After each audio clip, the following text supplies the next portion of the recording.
How's all doing? Good, I hope. We want to talk about the Atari 7800, well, we got it 1990, we paid 250 quid for it at the time, and it was just a system on its own it came with two controllers, and it had asteroids built in, Now, that was a lot of money, 250 for the Atari 7800. Now, at the time, the Sega Mega Drive and the Super Nintendo were cheaper. The Sega Mega Drive was 180, and the Super Nintendo was 200. And the Sega Mega Drive and the Super Nintendo were there was more games to choose from and stuff. Um, um, Very rarely, we hardly saw any Atari 7800 stuff back in the day, because Nintendo was just dominating, and Sega was killing it with the Sega Mega Drive. Um, but we knew about the Atari 7800. We just couldn't find it anywhere. Now, back in 1990, there was no Amazon, there was no eBay, so we had to hope that it'd show up in the shops in Dublin, and I couldn't find it anywhere. Literally nowhere. I didn't see any fucking posters up for it or anything, But I knew it existed because it was in the magazines. It was in Nintendo Power and it was in Sega magazine as well. Uh, you know, uh, but yeah, I couldn't find one, But I knew that they were in Ireland, but at a very limited quantity, you know. I went to shop. I went to Virgin Megastore. I went to HMV. In Dublin, uh, Virgin had like two or three shops. HMV had a few shops. Not one of them had an Atari 7800. Right? Um, then Electronics Boutique came out. They didn't have it either, So we asked them, is there anywhere in Dublin that has an Atari 7800? Now, one of the fellas in Virgin Megastore told me there's a shop on Moore Street called Apollo, and they sell a lot of second-hand stuff, you know what I mean? Old Walkman and VHS machines and stuff like that. So that'd be a best bet, because retailers wouldn't stock the Atari 7800 because there was no interest in it. In Ireland anyway, it was just it was just Nintendo and Sega, that was it. Like, no one gave a shit about Atari, especially not in Dublin anyway. So I said thanks very much. So I went to Moore Street, and it's a very like Moore Street is one of the oldest streets in Dublin. You can find fish and vegetables and shoes. It's a big shopping street, a lot of the stuff from Dublin Park goes there first, and it was a place to get stuff for cheaper, because it wasn't like exactly mainstream. It was just like stalls and stuff like that, but it was all fresh, top grade stuff, like food, vegetables, fish, you name it, cigarettes, everything was on Moore Street, and that's where back in the day every Dublin family went to, because back in them days we didn't have a whole lot of money to go into the proper shops. So Moore Street had everything, Moore Street it's the oldest street in Dublin, and it's still there, It still sells fish and everything else. So your man in Virgin Megastar told me it's in the shop called Apollo. That'd be a best bet. If they don't have it, then no one will. You know what I mean? So I went over to the Apollo shop on Moore Street. Went in, I couldn't find it, like it wasn't on display or anything like that. But I asked the man behind the counter, they sell the Atari 7800, and he says, yeah, I've got one. I says, how much are you selling it for? He said, 250, and we said, that's a bit expensive. He says, well, you can trade stuff in, like if you have whatever, it wasn't just games. This guy took in Walkmans, records, and he take a bit off the price. But I didn't have anything to trade, I didn't want to trade anything. So I had to go home and beg my ma to give me the money, because back then I I was still in school. Like I wasn't even working properly. I was only working part time with Dunstar Shopping Centre, and in Dunstars, and I wasn't making that a whole lot of money, so I had to beg my ma to get it for me. And thank she did. She got 250 was a lot of money, but a lot of it was my own from work and stuff. But the majority of it came from my ma, you know. So she gave me the money. I went back in there. I says, "Can do you still have that Atari 7800?" He says, "Yeah, 250." So I gave him the money. He gave it to me. It was boxed and all, like, with two controllers. Now the Atari 7800 controller is really fucking awkward. Has a big joystick and has four buttons on either side. It's really awkward, you know. But shortly after, Atari brought out control pads, something similar to the NES control pads, which were far fucking better, but they were expensive as well, you know. So like, I was just stuck with the fucking the normal joysticks that I came with for a while, and like now when it came to getting games were hard to come by as well, like, you know, like, because nobody was selling Atari stuff.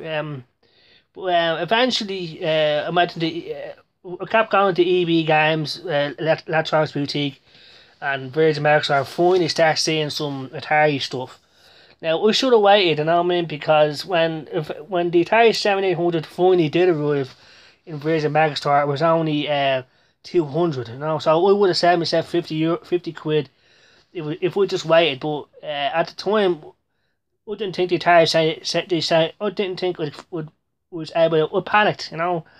I was a kid, you know, but I should have waited, and, you know, then the games started coming out, and it was just, in comparison to Nintendo and Sega, it was just fucking very, very little stuff, and most of the stuff, it didn't get, like, a lot of fucking spotlight, if you know what I mean. Whereas if Sega brought out Golden Axe or something like that, there'd be big poster up and stuff like that. But with Atari games, yeah, they're there, that's it. Like, you know, there's no big posters or promotion for their games, you know. Because that's the one thing the Atari 7800 lacked, was a killer game. It didn't have anything like Sonic the Hedgehog, it didn't have anything like Super Mario or Zelda or Golden Axe. It just didn't have it. If it had, it probably would have it would have been a success, but it just didn't have it. The technology inside the 7800, it didn't blow me away, to be honest with you. I thought the Atari 7800 would be similar to a Sega Mega Drive or Super Nintendo, but it wasn't. It was just pretty much a bit more advanced than the 2600, but not by much. And the games didn't look that impressive, but there were some good games on it, you know. I remember the first game I got was Pole Position 2, which was awesome. It was arcade perfect and all. It was a great game.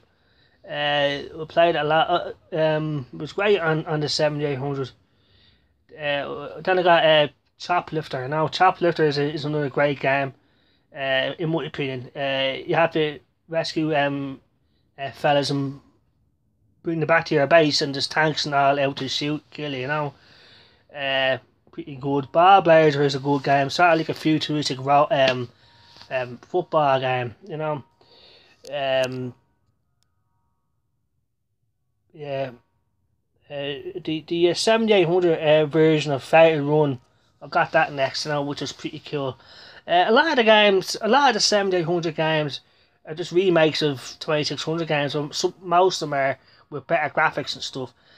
It just didn't have enough original titles and really stellar titles, you know. The 7800 library wasn't that big, but the best thing about it was backwards compatible with the 2600, so that was awesome. They didn't do anything crap like what they did with the 5200, you know. The Atari 5200, that big lump of crap. It wasn't backwards compatible with the 2600, but people started complaining about it. It says, look, why can't we use our 2600 cartridges on our 5200? Where ColecoVision brought out an adapter where you could play Atari games on a ColecoVision, you know. So Atari says, yeah, no problem. They released a fucking converter that is sitting to the fucking cartridge slot of the Atari 5200. This thing was fucking massive. and that was expensive as well. So right off the bat, you didn't have to get any converters or anything like that. You could just put your 2600 cartridges into your 7800 and then they play, which was awesome. But like again, only hardcore Atari fans at the time gave any shit about it, and unfortunately at that time there just wasn't as many of us that stuck around. You know what I mean? A lot of them, because abandoned ship and turned their backs on Atari. You know, but a lot of them did hang around, like myself, like today. You know, but Atari really did burn bridges, you know, and they really did destroy the game industry. You know, the Atari started the video game industry, they gave birth to it, but they also destroyed it as well, you know. But Nintendo brought it back to life, and Sega as well, you know. So, but at the time, 1990, no one gave. It was a failure, it was a fucking failure to 7800, unfortunately. But it's still a good console, but it has good games on it, but nothing stellar. Now, that's my opinion. That's my opinion. I still love the Atari 7800. I have it in there with all my games, and I have to say it's very reliable. The Atari 7800. I never had any issues. That's it. You know.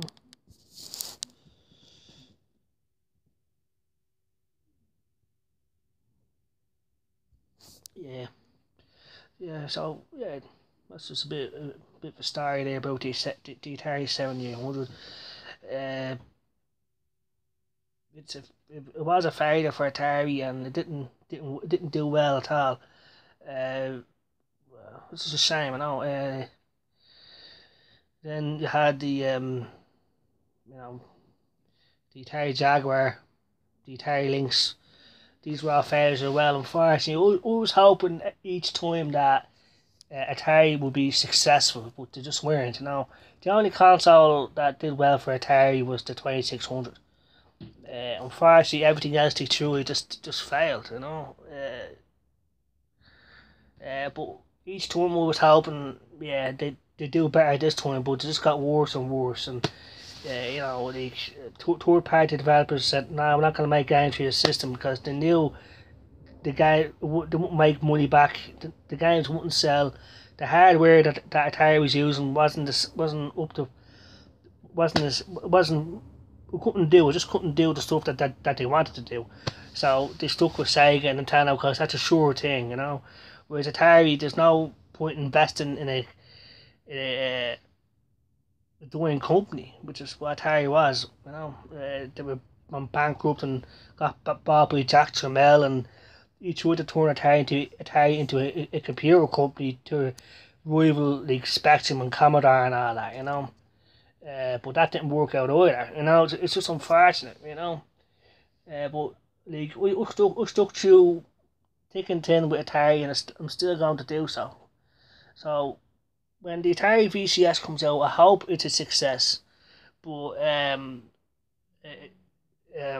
but I know I'm going to enjoy it, just like the 7800. Even though I like the 7800, I like playing the games on it and the Lynx and the Atari Jaguar, even though they're failures, you know.